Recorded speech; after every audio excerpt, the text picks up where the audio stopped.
When we look at the forecast figures for the metaverse, there are so many.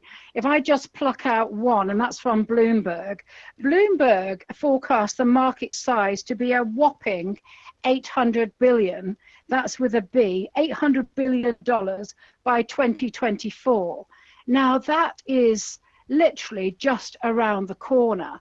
So my question to you three experts is, why is the metaverse commercial and not just for kids?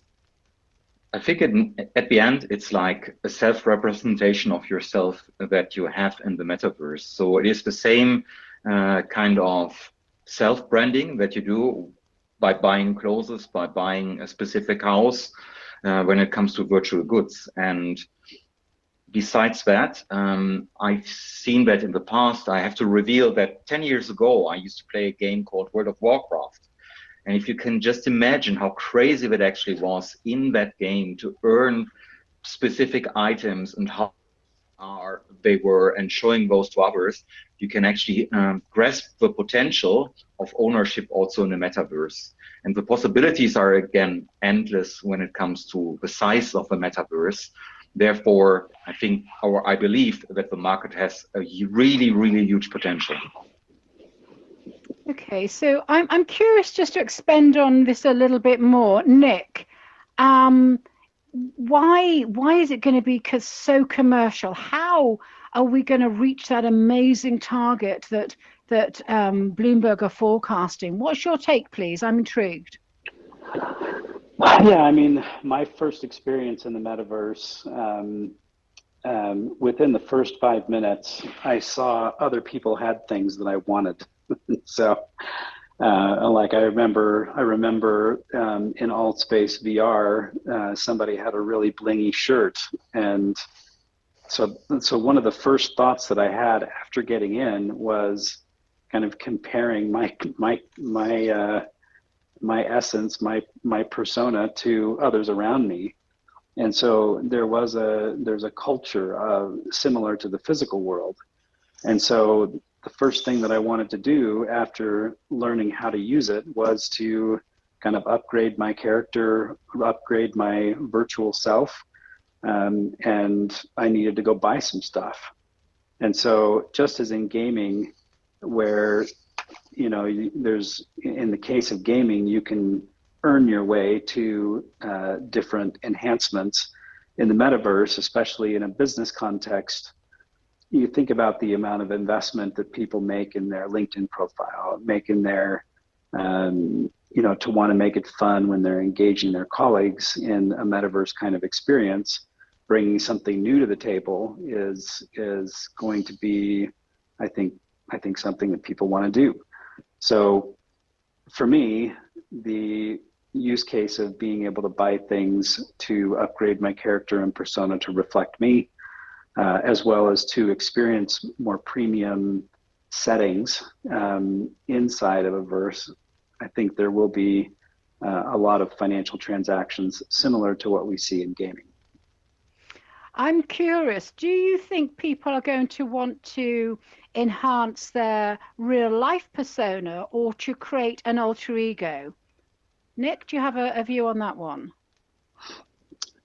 I think as digital identity continues to come to the forefront, I think it's going to be important. Anonymity, I think, will be less important, and we will want to be representing ourselves in the digital space.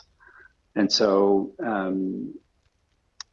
and also when you're meeting people in a business context, you want them to know that they're talking to you. And so there's aspects, so the clothing, for example, that I've chosen is representative of, I grew up in Phoenix, I grew up in Arizona, and that's part of who I am. And so wanting to represent myself appropriately in a way that is unique and that represents me was important in my selections. So you're saying your virtual reality persona is authentic to the core and the essence of what you are in the real world. You haven't tried to create an alter ego in any way. You've been very, very authentic. Yeah, I wouldn't say that I wear a hat in my regular daily life, but But I'm an Arizona boy, so yeah, there you go. and it's actually a beautiful part of the world, having been to the Grand Canyon a couple of times. Ramin, I am absolutely curious now to what your take is on this. First of all, on the huge commercial potential, and then if you want to gently touch on the point I was asking Nick about alter egos, I'd be fascinated to Yeah. learn more. Yeah, so I mean, you pulled out a powerful forecast of where this is going economically. I've seen another one by 2030, where it's estimated the economic activity by then is estimated to be around 8 to 13 trillion. We already have 300 million metaverse users owning digital assets in 2021. I mean, this isn't a case of is the metaverse coming and is it going to be commercial? It very much already is, and there's significant value that's being transacted on a daily basis, and there are a significant number of assets that are owned. 300 million metaverse users with digital assets last year. But we're also seeing banks and merchant acquirers, payment companies already in the metaverse as well. We know Bank of America training around 50,000 employees.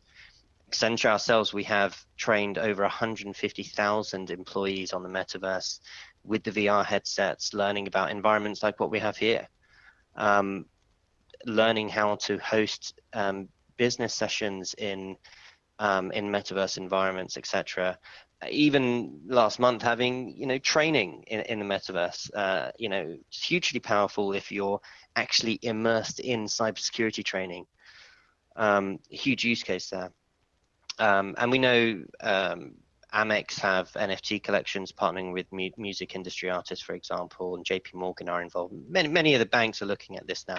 So there are immediate use cases, and some are more useful than others. Nick mentioned gaming. I've just mentioned learning and training. But I come back to the example of recreating real world scenarios. For example, walking into a bank branch. It's just there's a debatable amount of value on that. I think we have to really look at what can we add value with if we look at problems that customers have or what the needs of the customers are, and really take a step back and think, well, how can we create an environment to really tackle that problem that's thinking out of the box? You don't want to walk up to an ATM in the metaverse, right? How can we rethink open banking and digital wallets to provide a new and unique experience for customers?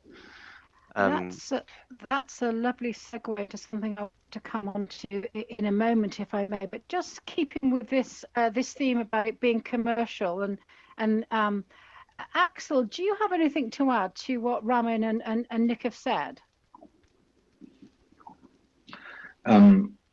Back to the digital identities, I think it's interesting to see, like, for example, with Ready Player Me as a platform, you can basically upload a picture of yourself through a mobile application, and instantly you have like a replica of yourself in the metaverse.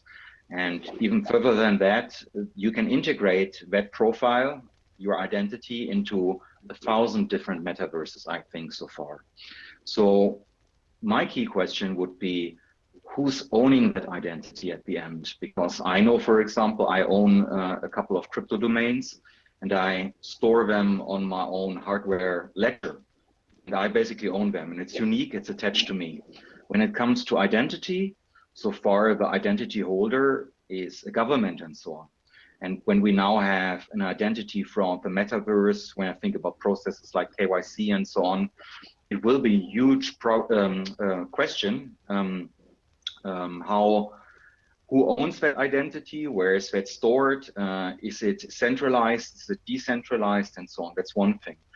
A second thing, when it comes to the market and the potential, we shouldn't forget that with NFTs and also with NFTs, we have scarcity for the first time, that we have digital goods that are still can be copied, but on the other hand side have a true owner in a smart contract written down. And that's something that is also coming up, where you probably really own one unique piece that only exists once on this world.